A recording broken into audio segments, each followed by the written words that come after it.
अरे आवाज आ रही है?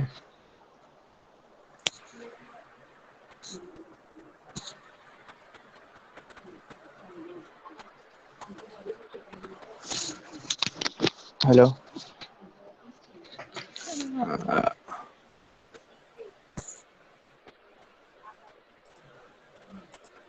Hello.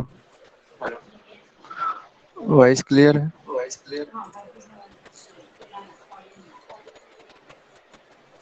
Okay. So what we have seen in the last lecture, Android architecture देखा था। उसमें कौन कौन से 4 लेयर है? एंड्रॉइड आर्किटेक्चर के 4 लेयर कोई बता सकता है? Which are the 4 layers of Android architecture? This is a very important question. I think हर एक एग्जाम, एक्सटर्नल एग्जाम में वो पूछा गया है. Draw neat and clean Android architecture and explain each layer in detail. So which are 4 layer?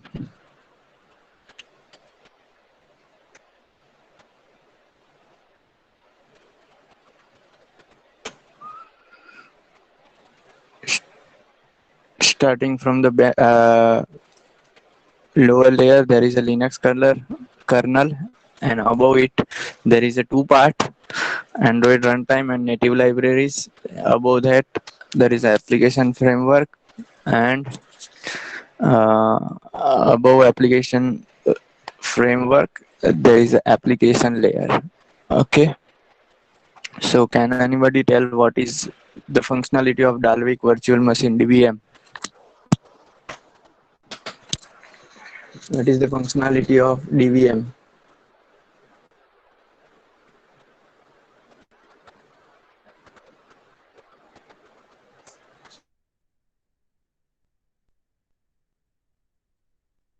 Is the functionality of DVM, Dalvik Virtual Machine?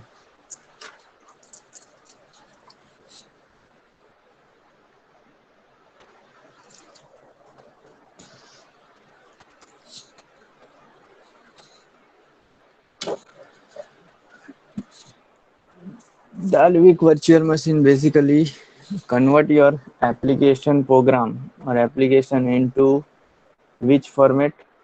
Compile करके कौन से फॉर्मेट में डालेगा? First it will be converted into .dex file. Dalvik executable machine में code में convert करेगा, machine code that you are writing Android code in either Java, और there are many language nowadays supporting for to develop Android code, Kotlin and etc. C++, right, for Android to run. But Dalvik virtual machine is basically built up at second layer, and its functionality is to convert an Android application or program into Dalvik executable file.dx. And when we will build an Android application, run the Android application, it will convert dex to .apk file, which will in turn convert into .apk file, and .apk file are supported in Android. You will directly install the file, and your file will be converted. Okay. Now next topic is also important.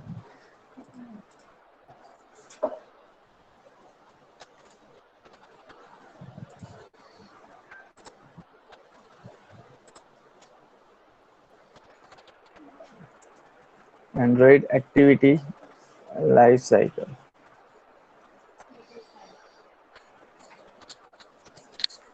So can anybody tell what is Android activity? I think I have discussed in the last lecture. Android activity क्या है? What is Android activity?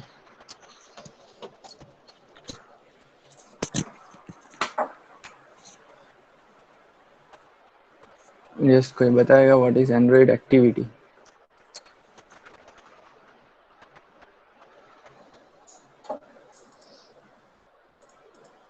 A single screen user interface. Single screen user interface, right? Screen that you are currently view on your phone, it is one kind of activity, or you can relate the activity with a website. There are many pages are available in a single website, right?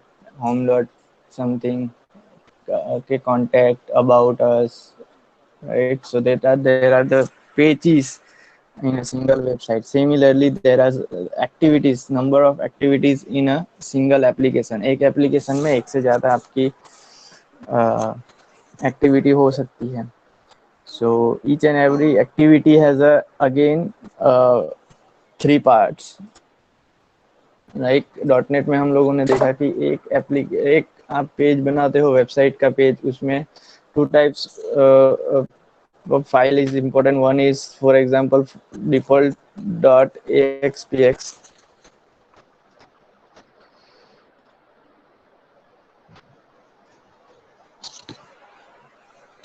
उसमें आपने कौन कौन से part दे दिए थे default.axpx में? उसमें दो पार्ट होते हैं, डिजाइन फाइल आता है और second one is source, right? Design में कौन तो आपको सिर्फ स्क्रीन दिखती है, राइट, कि आपका डिजाइन कैसा रहेगा, वेबसाइट का पेज कैसा रहेगा, और सोर्स में उसका XML कोड रहता है कि डिजाइन जो भी आपने किया है उसमें XML कोड अगर करना हो, या तो कोई CSS इंक्लूड करना है, कोई डिजाइन पार्ट इसमें इंक्लूड करना हो, टेबल फॉर्मेट में रखना हो, ऐसा कुछ भी करना हो, डायरेक्टली आप सोर्स में कर दोगे. और अगर आपको कोई UI यूज करना हो तो आप क्या करोगे? UI यूज करना हो तो डिजाइन टैब में जाओगे, उसके बाद जो भी आपको चाहिए like button, text box, label, वो ड्रैग एंड ड्रॉप कर दोगे. तो default.axpx जो रहता है, that is your main page, that is you are going to view on a screen, right? Design default.axpx जो रहता है वो आप डायरेक्टली उसके कांटेक्ट में रहते हो. और दूसरा पेज होता है default.axpx.cs के जिसमें कोडिंग रहता है, राइट? default.axpx.cs, और उसमें आएगा आपका कोडिंग पार्ट. कोडिंग पार्ट में किसी को पता है कि इसका एग्जीक्यूशन कहाँ से स्टार्ट होता है? default.axpx में एक मेथड रहती है पेज अंडरस्कोर लोड, राइट? वहाँ से आपका एग्जीक्यूशन स्टार्ट होता है. लेकिन उससे पहले आप लोगों ने देखा होगा कि कोड जहाँ पे होता है वहाँ पे एक ऊपर एक लाइन होती है, पब्लिक पार्शियल क्लास. आपने जो भी नाम दिया हो वो नाम कॉलन करके system.web.ui.page रहता था, याद हो तो अगर, राइट? तो वो एक्चुअली क्या है कि जो भी आप पेज लोड करोगे उसकी एग्जीक्यूशन कोड जो फाइल है वो यहाँ से लोड होती है, राइट? तो ये अपना ASP.NET का पार्ट है. सिमिलरली एंड्रॉइड में भी होगा. आपका एक पेज हुआ तो उसका एक्टिविटी का, फॉर एग्जांपल होम एक्टिविटी हुई तो उसका XML फाइल बनेगा जिसमें आएगा आपका डिजाइन, राइट? डिजाइन में ही आपको दोनों पार्ट मिल जाएंगे, ये सोर्स कोड और डिजाइन जो ड्रैग एंड ड्रॉप किया है वो ऑटोमेटिकली यहाँ पे आ जाएगा, राइट? एग्जांपल,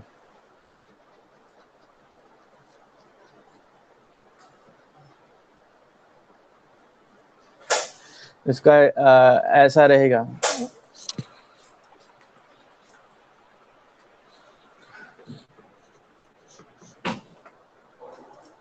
उसका डिजाइन पार्ट जो रहेगा वो हम लोग लाइव एग्जांपल देखेंगे, उसमें पता चल जाएगा. लेकिन for your reference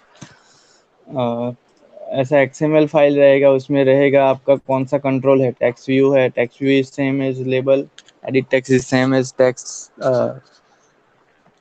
text box जैसे आएगा, राइट?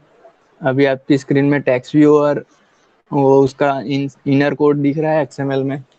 एंड्रॉइड आईडी हुआ, लेआउट, विथ, हाइट, जैसे आप .NET में करते थे या HTML में करते हो वैसा ही रहेगा एंड्रॉइड में, right? It is supporting XML file and all of you know what is XML, right? So basic एक मेन टेब कंट्रोल रहेगा, उसके अंदर उसके एट्रीब्यूट्स रहेंगे, उसको एट्रीब्यूट्स कहते हैं. राइट। वेबसाइट में भी आप लोगों ने यूज किया होगा CSS file, class file, background etcetera, style, right. So same thing यहाँ पे भी। एंड एक जैसे कि इनपुट, HTML में आप लोगों ने टेक्स्ट बॉक्स के लिए इनपुट यूज किया, राइट। सो इनपुट में भी रहता है टैक्स और वो सब, स्टाइल कैसा रहना चाहिए, बैकग्राउंड कैसा रहना चाहिए, वो सब आप लोगों ने लिया है। सेम थिंग एंड्रॉइड में भी रहेगा। एक XML फाइल रहेगी जिसमें आपका पूरा डिजाइन करना है कि आपकी एक्टिविटी कैसे दिखेगी। जैसे हम लोग अभी गूगल मीट यूज कर रहे हो, राइट। सो उसमें आपको एक्टिविटी दिख रही है कि आपके ऊपर अपर लेयर में आपको स्क्रीन दिख रहा है, नीचे 3 टैब है, उसमें पीपल, जो भी पार्टिसिपेंट है उसका लिस्ट आ रहा है, दूसरे टैब में मैसेजेस आ रहा है, तीसरी टैब में इंफॉर्मेशन आ रही है कौन से उसमें आपने ज्वाइन किया हुआ है, राइट। सो सेम थिंग इसका डिजाइन करना पड़ता है और वो डिजाइन आता है in the form of XML. So I think from next lecture we will discuss about, we will start about coding of Android. Okay, but let us consider this file.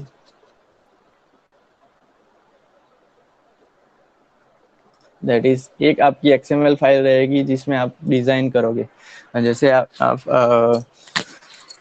जैसे आप Android use करोगे, Android studio में use करोगे तो आपको screen दिखेगी जिसमें 2 part होंगे। जैसे हम लोग .NET में करते थे डिजाइन एंड सोर्स, राइट। ऐसे ही 2 टैब रहेगी, एक में आपको XML कोड दिखेगा और दूसरे में आपको कैसे डिजाइन हो रहा है वो दिखेगा। पार्ट, डिजाइन पार्ट की आपकी थीम कैसे दिख रही है, आपकी स्क्रीन कैसी दिखेगी। एक्चुअली आप एंड्रॉइड एप्लीकेशन जब भी रन करोगे तो आपको एक्चुअली में स्क्रीन कैसी दिखेगी, जैसे हम लोग .NET में करते थे लैब में, वैसे ही है सेम थिंग यहाँ पे। लेकिन यहाँ पे AXPX एक्सटेंशन था, लेकिन यहाँ पे क्या आएगा, XML।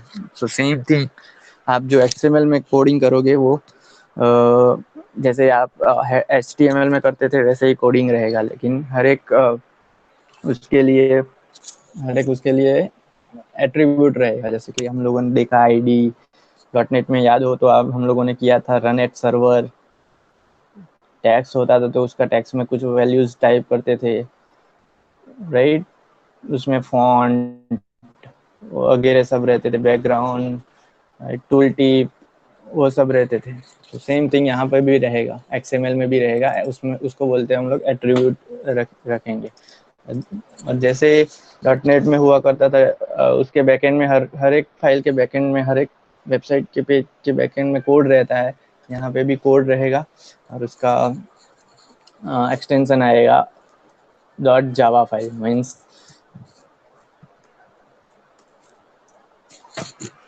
home.java।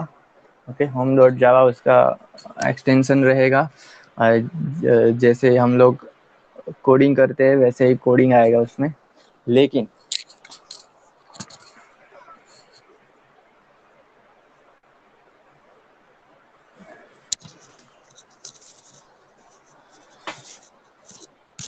home.java उसका कोडिंग फाइल रहेगा। जैसे default.axpx.cs था, वैसे यहाँ पे आएगा .java एक्सटेंशन और कोडिंग आएगा। और उसमें there are lots of method inbuilt are available. On create method is there, on start method, on resume method, on pause method, on stop method, on restart method, on destroy method, etc. will be there.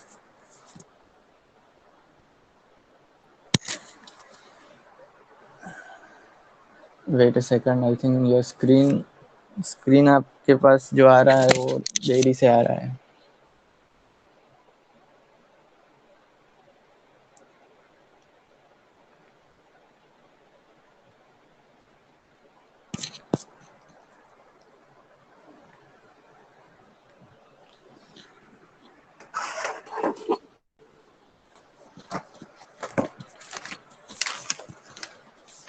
Word file दिख रहा है आपको कि notepad में जो लिखा है वो अभी आ रहा है?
ओके, कोई बता सकता है कि अगर सी का कोड हुआ, कोई कोई भी लैंग्वेज, सी या सी प्लस प्लस, जावा का कोड हुआ, तो प्रोग्राम का एग्जीक्यूशन कहाँ पे स्टार्ट होता है? मेन मेथड से। Main method, right. Similarly dot net में भी मेन मेथड से होता है। और अगर वेबसाइट हुआ तो आपका मेथड, मतलब आपका जो स्टार्ट होगा प्रोग्राम एग्जीक्यूशन, वो चालू होगा default dot a express dex dot dot. अच्छा। सी एस में पेज लोड इवेंट से आपका मेथड स्टार्ट होगा, राइट। पेज लोड से आपका एग्जीक्यूशन स्टार्ट होता है। अभी आप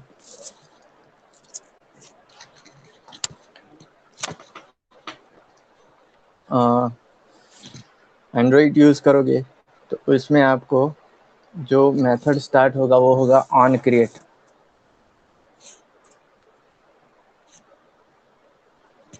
नोटपैड से वर्ड पेज रीडर, अभी वर्ड फाइल दिख रहा है आपको?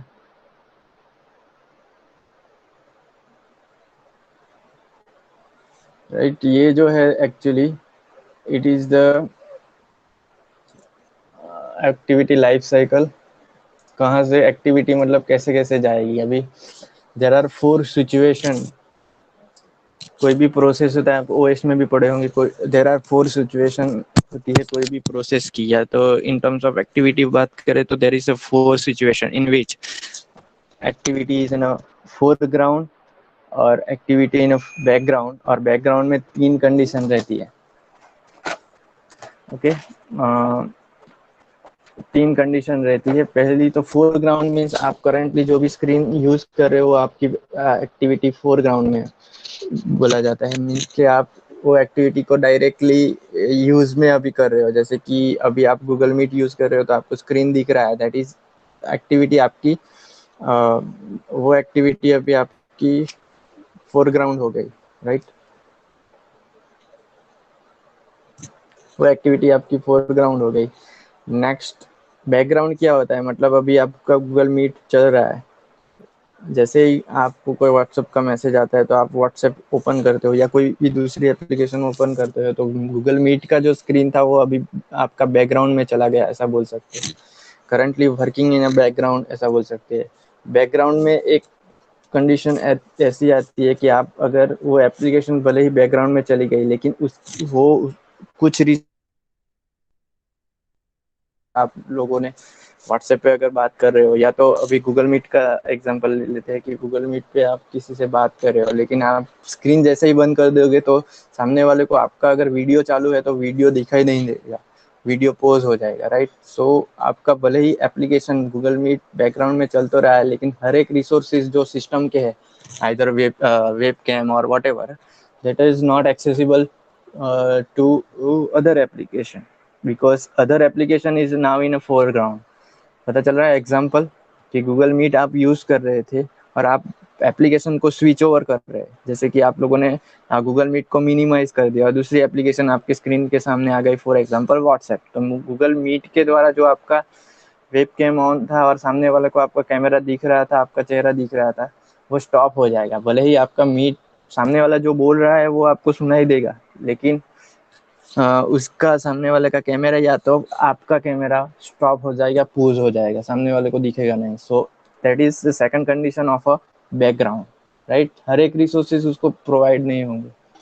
और कुछ एप्लीकेशन ऐसी आएगी कि सपोज आप यूज कर रहे हो गूगल मीट, लेकिन आपके सिस्टम में कॉल आ गया, तो आपका शायद इंटरनेट बंद हो गया, या तो कॉल आ गया, तो फिर आपका गूगल का एप्लीकेशन पूरा का पूरा बंद हो जाएगा। काफ़ी बार आपको ऐसा एक्सपीरियंस हुआ होगा कि आप एक एप्लीकेशन यूज़ कर रहे हो, लेकिन हाई प्रायोरिटी की कोई एक्टिविटी आ गई या कोई एप्लीकेशन आ गई, तो आपको जो बैकग्राउंड में चल रही है वो एप्लीकेशन ऑटोमेटिकली सिस्टम उसको स्टॉप कर देगा या तो रिमूव करने के लिए बोलेगा, राइट।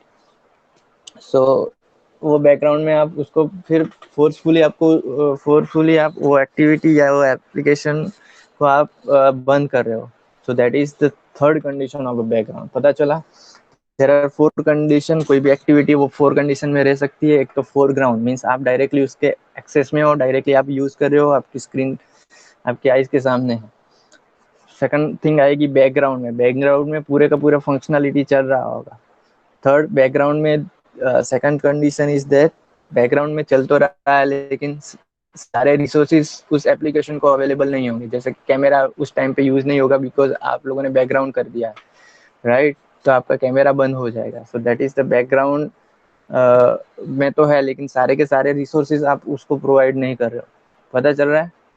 एंड थर्ड, बैकग्राउंड की थर्ड कंडीशन ये ऐसी है कि कोई ऐसी हाई प्रायोरिटी प्रोसेस आ गई, जैसे आप ऑपरेटिंग सिस्टम में सुने होंगे कि कोई हाई प्रायोरिटी प्रोसेस आ गई तो फोर्सफुली सिस्टम उसको आपकी प्रोसेस को, भले ही वो बैकग्राउंड में चल रही है लेकिन कुछ देर बाद अगर हाई प्रायोरिटी प्रोसेस को कुछ मेमोरी चाहिए और या तो कोई एक्स्ट्रा इन्फॉर्मेशन चाहिए तो आपका बैकग्राउंड प्रोसेस पूरे का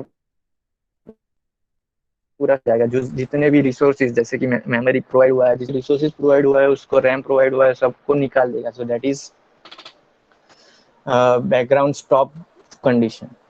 ओके, सो ये चार कंडीशन आपको ऑलरेडी ओएस में आप सीख चुके हैं अबाउट द प्रोसेस। लेकिन कोई भी एक्टिविटी हुई एंड्रॉइड में तो उसका कोई भी एक्टिविटी आप स्टार्ट करेंगे, जैसे कि व्हाट्सएप आपके सिस्टम में बंद है लेकिन जैसे ही चालू होगा तो उसमें यहाँ पे जैसे ही आपने व्हाट्सएप एप्लीकेशन चालू किया या तो व्हाट्सएप की कोई एप्लीकेशन चैट बॉक्स ओपन किया तो आपको पहले ये स्क्रीन दिख रहा है, तो उसमें पहले मेथड जो कॉल होगी उसको बोलेंगे ऑन क्रिएट मेथड। दिख रहा है आपको ऑन क्रिएट? ऑन क्रिएट जैसे C plus plus Java dot net में वाइड मेन रहता है वैसे ही एंड्रॉइड में मेथड रहेगा on create. Okay, on create से आपका मेथड का एग्जीक्यूशन स्टार्ट होगा, आपकी एक्टिविटी स्टार्ट होगी ऑन क्रिएट मेथड से। और याद रखो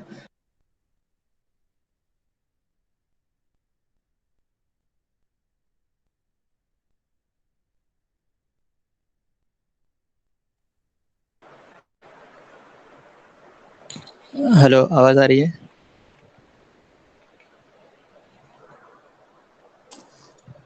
ऑन क्रिएट का सिंटेक्स याद रखना।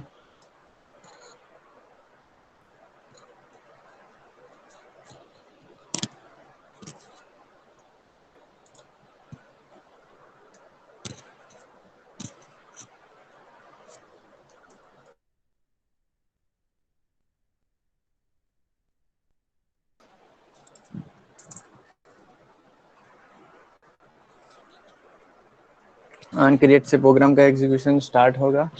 और ऑन क्रिएट का सिंटेक्स याद रखो, ओ कैपिटल है और क्रिएट का सी कैपिटल है। ऑन क्रिएट मेथड वहां से ही चालू होगा।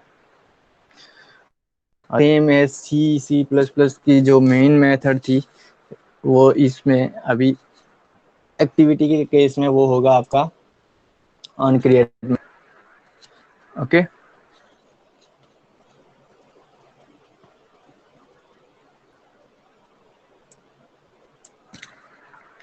कोड देखेंगे हम लोग एंड्रॉइड स्टूडियो में नेक्स्ट लेक्चर में या उसके बाद, लेकिन उससे पहले एक सिंपल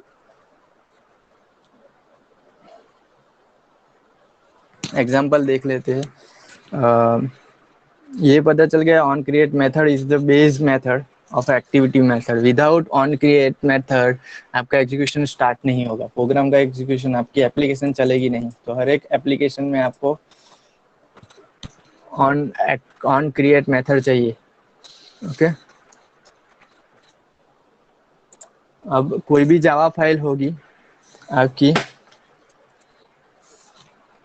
तो उसमें स्टार्ट कहाँ से होगा? Public class main activity extend activity, right? Java का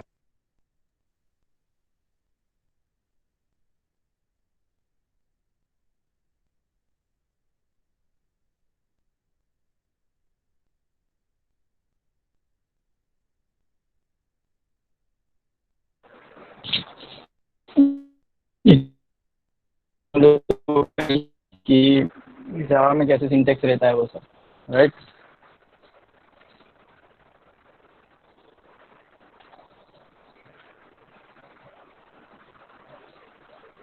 आपको लैपटॉप का स्क्रीन दिख रहा है, कोड दिख रहा है?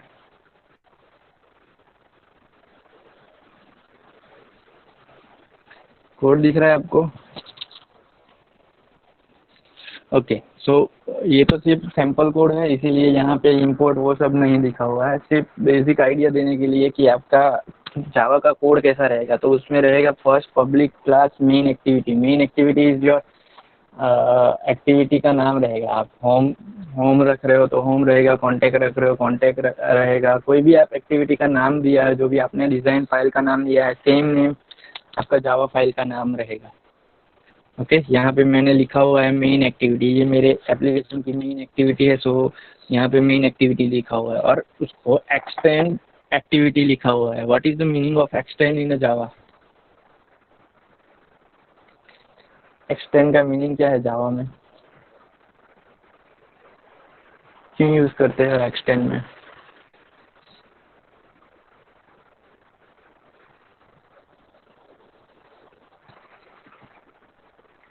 इनहेरिटेंस कॉन्सेप्ट के लिए एक्सटेंड आता है। That means what you are using a parent class or base class method or variable in your child class declaration। Okay, child class के डिक्लेरेशन या डेफिनेशन, चाइल्ड क्लास का जो भी कोडिंग कर रहे हो, अगर उसमें आप बेस क्लास को इनहेरिट करते हैं तो उसके लिए एक्सटेंड यूज होता है, राइट। तो जब भी आप कोडिंग करोगे जावा फाइल के लिए तो उसमें जावा फाइल की एक्टिविटी फाइल रहेगी, उसमें पब्लिक क्लास जो भी आपने की जावा फाइल है वो रहेगा। उसके बाद आपको लिखना है, जैसे कि यहाँ पे मेरा एग्जांपल मैंने लिया है, मेन एक्टिविटी फाइल का नाम है, तो मेन एक्टिविटी एक्सटेंड एक्टिविटी रहेगा। Okay, main activity extend activity रहेगा। तो एक्टिविटी क्या है? तो एक्टिविटी जो भी कोई आप एप्लीकेशन बनाओगे, उसमें एक्टिविटी जो भी बनाओगे, वेबसाइट की तरह बात करें तो जितने भी पेज बनाओगे, वैसे ही आप एप्लीकेशन की एक्टिविटी बनाओगे। तो हर एक एक्टिविटी के लिए आपको हर एक जावा फाइल में आपको एक्सटेंड एक्टिविटी करना पड़ेगा, otherwise you can not use method और you can not code even in your file. आपका कोड चलेगा ही नहीं एप्लीकेशन में, एक्सटेंड एक्टिविटी लिखना ही पड़ेगा। उसके बाद @ ओवरराइड ए नोटेशन लिखा हुआ है, @ करके ओवरराइड लिखा हुआ है next, right. So what is override? Override कब मेथड नो फंक्शन भी डिफाइन कर। हाँ, ओवरराइड कब यूज होता है जावा में? अगर बात करें तो अगर हम लोग ऐसा कोई मेथड है जिसका डिक्लेरेशन बेस क्लास में हुआ है और वो मेथड आप अगर आपके चाइल्ड क्लास में यूज करना चाहते हो तो आपको ओवरराइड एनोटेशन यूज करना पड़ता है। That means what? On create method already आपका parent class, that means activity में ऑलरेडी डिक्लेयर है और आप लोग अभी उसको यूज करने वाले हो अपने कोड में। सो दैट्स वाई यहाँ पे ओवरराइड लिखा हुआ है। पता चला ऑन क्रिएट का जो भी डिक्लेरेशन है वो ऑलरेडी एक्टिविटी क्लास में हो चुका है, लेकिन वो क्लास क्या है? सेकंड लाइन देखो उसमें, super dot on create, super dot on create. Super keyword कब यूज होता है जावा में? पेरेंट क्लास को कॉल करने। पेरेंट क्लास की कोई भी मेथड या तो वेरिएबल आप यूज करते हो, उस टाइम पे आपको सुपर डॉट का यूज करना पड़ता है। So super on create means what? कि आप बेस क्लास का मेथड यूज कर रहे हो, इसीलिए आपको सुपर डॉट ऑन क्रिएट लिखना पड़ता है। अभी आपकी स्क्रीन के सामने आपको दिख रहा होगा, उसमें एक आर्ग्यूमेंट पास किया हुआ है, हैंडल सेव्ड इंस्टेंस स्टेट। वो क्या करता है कि टाइम टू टाइम आपका जो भी स्क्रीन है उसको रिकॉर्ड करता रहता है और स्टैक्स में ही सेव करता रहता है कि आपका एक्टिविटी कौन सा चल रहा है, उसमें आप कौन कौन सा पार्ट यूज कर रहे हैं। मगर फॉर एग्जांपल अगर आप देखोगे कि आपका चैट जो भी है व्हाट्सएप में या कोई भी टाइम पे आप चैट देखोगे तो प्रीवियस जो भी आप लोगों ने सेव किया होगा, तो प्रीवियस कोई भी आपका डेटा होगा वो आप स्क्रीन मिनिमाइज करोगे, उसके बाद फिर से वो स्क्रीन पे आओगे तभी भी वो रिकॉर्ड हो रहा होता होगा, राइट।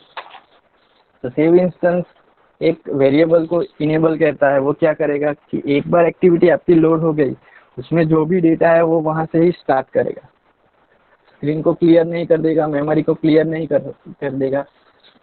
जैसे ओएस में आपने एक कॉन्सेप्ट सीखा होगा, पीसीबी, प्रोसेस कंट्रोल बोर्ड। पता है प्रोसेस कंट्रोल बोर्ड क्या करता है? पीसीबी का कॉन्सेप्ट पढ़े होंगे शायद आप लोग इन ओएस ऑपरेटिंग सिस्टम के सब्जेक्ट में। तो सेम थिंग पीसीबी क्या करता है, इंफॉर्मेशन स्टोर करता है कि नेक्स्ट इंस्ट्रक्शन कौन सी एग्जीक्यूशन होने वाली है, उसके करंट वेरिएबल कौन कौन से यूज किए हैं प्रोसेस में, कौन कौन सी मेमोरी यूज की है, कौन परमिशन उसको मिले है, वो सब सारी इंफॉर्मेशन स्टोर होती है प्रोसेस कंट्रोल बोर्ड। यहाँ पे क्या इंस्टेंट स्टेट, एक बार आपका वन क्रिएट मेथड एग्जीक्यूशन हो गया, उसके बाद वो क्या करेगा, एक वेरिएबल डिफाइन करेगा, सेव इंस्टेंट स्टेट। वो क्या करेगा कि आप कोई एप्लीकेशन या एक्टिविटी आप लोगों ने इनेबल की है, तो जो भी एक्टिविटी थी उसका कोई प्रीवियस स्टेट अगर आपके सिस्टम में स्टोर है तो वहाँ पे से आ जाएगा। एक दूसरा एग्जांपल देता हूँ, अभी आप गूगल मीट यूज़ कर रहे हो, राइट? उसमें आपको मिडल टैब में दिख रहा है चैट, राइट? चैट। अभी आप गलती से आपका अगर मीट कैंसिल हो गया तो आप लोगों ने डिसकनेक्ट कर दिया, उसके बाद अगर फिर से आओगे तो आपको प्रीवियस चैट आपका डिलीट हो जाएंगे, राइट? लेकिन व्हाट्सएप पे ऐसा नहीं रहता। व्हाट्सएप में क्या होगा, अगर आपने कोई भी चैट अगर सेव किया है और जब तक आप डिलीट नहीं करोगे वो निकलता नहीं है, जो भी प्रीवियस चैट है वो सारे आ जाएंगे। वाइल मीट में क्या होगा, आपके चैट बॉक्स में जो दिख रहा है, अगर गलती से आपने डिसकनेक्ट कर दिया या तो कॉल कट कर दिया, उसके बाद फिर से कनेक्ट करोगे तो आपका चैट क्लियर मिलेगा, right? So that is saved instance की वजह से आ रहा है। जो प्रीवियस स्टेट आप लोग कहीं पे स्टोर करवा रहे हो, जैसे कि ऑपरेटिंग सिस्टम में प्रोसेस कंट्रोल बोर्ड हुआ करता था, पीसीबी, सेम थिंग यहाँ पे सेव इंस्टेंट स्टेट है। और वो आप एक बार आपका एप्लीकेशन सेव हुआ उसके टाइम पे आप इनिशियलाइज कर लेते हो और एक्टिविटी, मेन एक्टिविटी जो एक्टिविटी बेस क्लास है उसका मेथड कॉल करके उसको इनिशियलाइज कर देते हो। पता चला? सेव इंस्टेंस स्टेट क्या करता है, सेम थिंग पीसीबी की जगह कि कोई भी एक्टिविटी हो, अगर प्रीवियस स्टेट को स्टोर करना है या तो जैसे जैसे एक्टिविटी आपके सिस्टम में रहेगी तब तक आप इंस्टेंस उसका सेव करके रखोगे, ताकि आप एक एप्लीकेशन से दूसरे एप्लीकेशन में मूव करोगे और फिर से प्रीवियस एक्टिविटी पे आओगे, तब आपका जो भी आप लोगों ने स्क्रीन या डिज़ाइन या वॉटेवर पार्ट का अपने यूज़ किया है, यूटिलाइज किया है, वो पूरा चला नहीं जाए और वहाँ से ही आएगा जहाँ से आपने स्टॉप किया है। सो दैट इज सेव्ड इंस्टेंस। दूसरा लाइन आपको दिख रहा है set content view. Set content view, यहाँ पे इतना याद रखो कि डॉटनेट में क्या होता था कि डॉटनेट में आपका स्क्रीन पहले लोड होता था कि जो भी कंट्रोल आप व्यू इन ब्राउज़र करते थे, राइट? वेबसाइट बना के व्यू इन ब्राउज़र करते थे या तो डायरेक्टली रन करते, तो पहले ब्राउज़र में आपको स्क्रीन आएगा कौन सा डिज़ाइन का।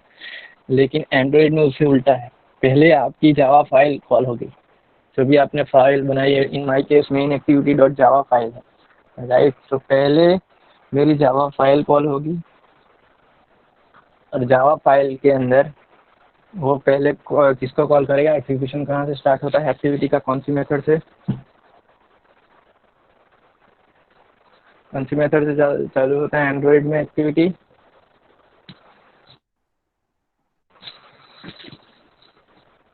On create. ओके, वो इट विल फर्स्ट फाइंड कि ऑन क्रिएट मेथड है कि नहीं है आपकी जावा फाइल में। अगर ऑन क्रिएट मेथड ही नहीं हुई तो आपका स्क्रीन दिखेगा ही नहीं, ब्लैंक आ जाएगा, क्योंकि आप लोग सेकंड लाइन जो है ऑन क्रिएट में सेट कंटेंट व्यू और बाजू में लिखा हुआ है ब्रैकेट में r.layout.activity_main। activity_main क्या था, तो मेरा डिज़ाइन फाइल का नाम था activity_main,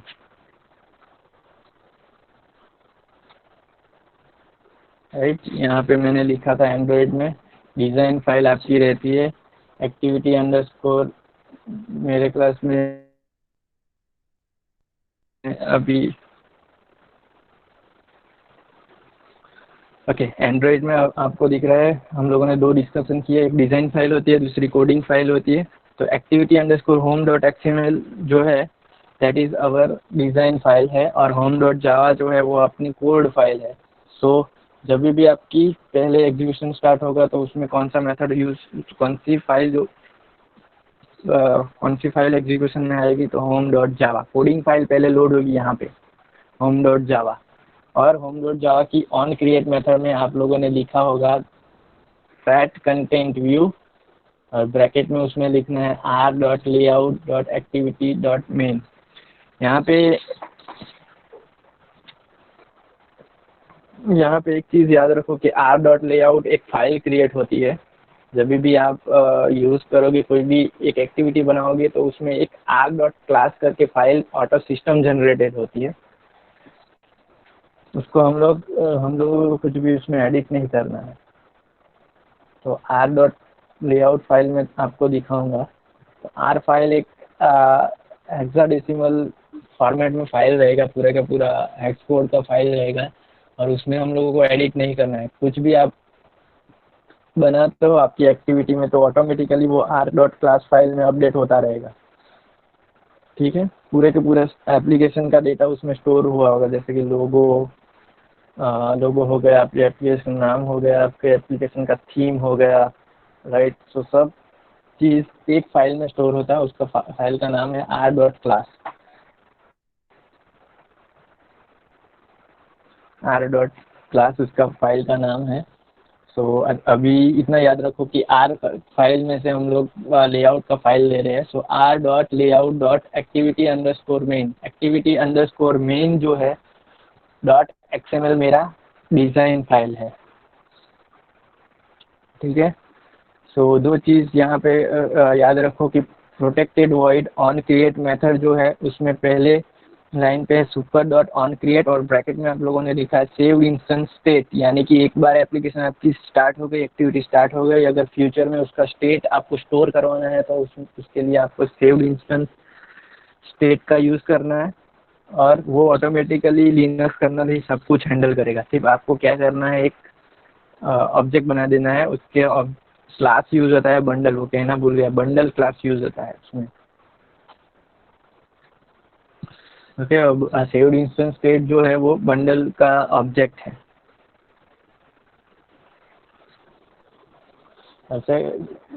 सेकंड थिंग आपको याद रखना, set content view are dot layout dot activity में, और वो लोड यूआई जो भी यूआई आप लोगों ने activity underscore main dot XML में बनाया होगा, जो डिज़ाइन फाइल में आप लोगों ने कोडिंग किया होगा, जो भी एक्सएमएल फाइल आपने लिखा होगा, जो भी बटन वो सब लिया होगा, टेक्स्ट बॉक्स, रेडियो बटन, कोई भी लिया होगा, वो फाइल कब लोड होगी, जब आप लोग से set content view are dot layout dot activity main का लाइन एग्जीक्यूशन होगा, तभी आएगा। और वो तभी कब आएगा, जब तक आपने ऑन क्रिएट मेथड उसका डिस्क्राइब नहीं किया होगा।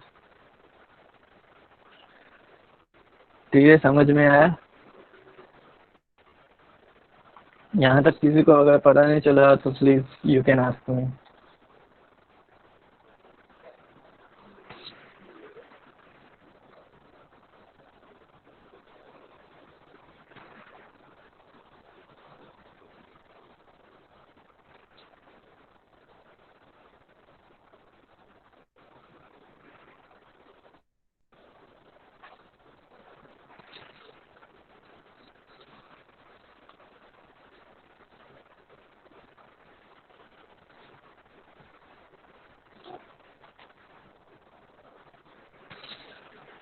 वर्ड फाइल आ रहा है आपकी स्क्रीन पे ऊपर?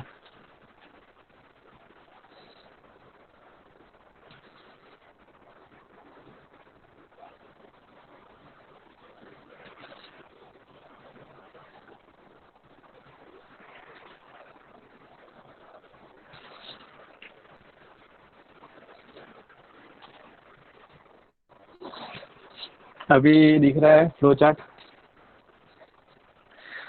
ओके, तो पहले आपका हो गया एक्टिविटी, जैसे लॉन्च हो रही है, एक्टिविटी लॉन्च हो रही है, उसके बाद पहले मेथड आ रहा है ऑन क्रिएट। और ऑन क्रिएट में आपको याद रखना है दो line. First super dot on create में आप सेव्ड इंस्टेंस स्टेट स्टार्ट करते हो, और दूसरा याद रखना है सेट कंटेंट व्यू। तो सेट कंटेंट व्यू क्या होता है कि आपका जो भी डिज़ाइन फाइल है उसको लोड करना है। पता चला। ऑन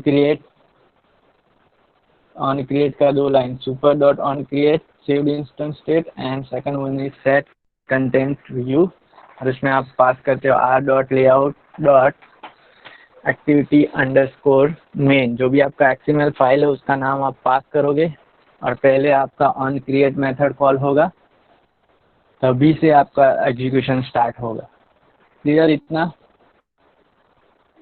आई थिंक कुछ स्पीड में प्रॉब्लम आ रहा है, इसीलिए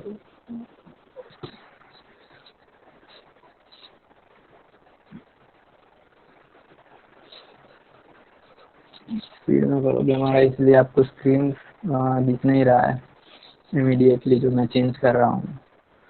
कुछ नहीं, अभी ऑन क्रिएट का इतना कोड है वो उसका स्क्रीनशॉट ले लो।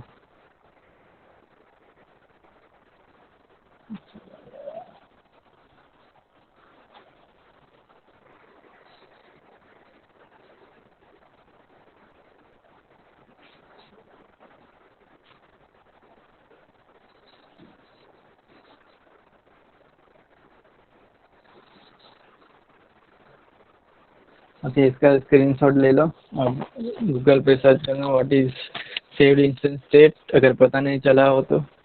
And second thing is set content view, why it is required.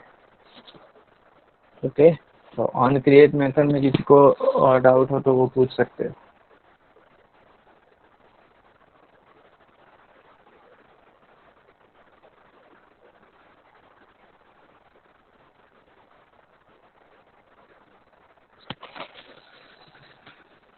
On create method में किसी को डाउट हो तो पूछ सकते हो।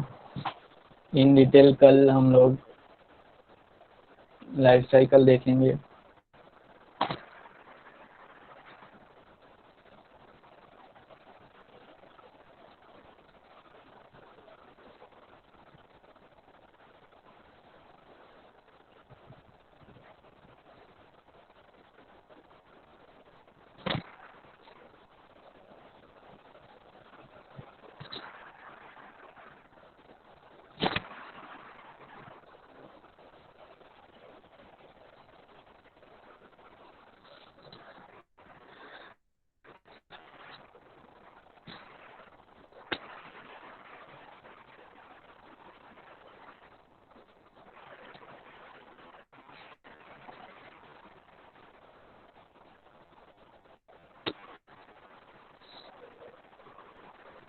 किसी को डाउट हो तो पूछ सकते हो।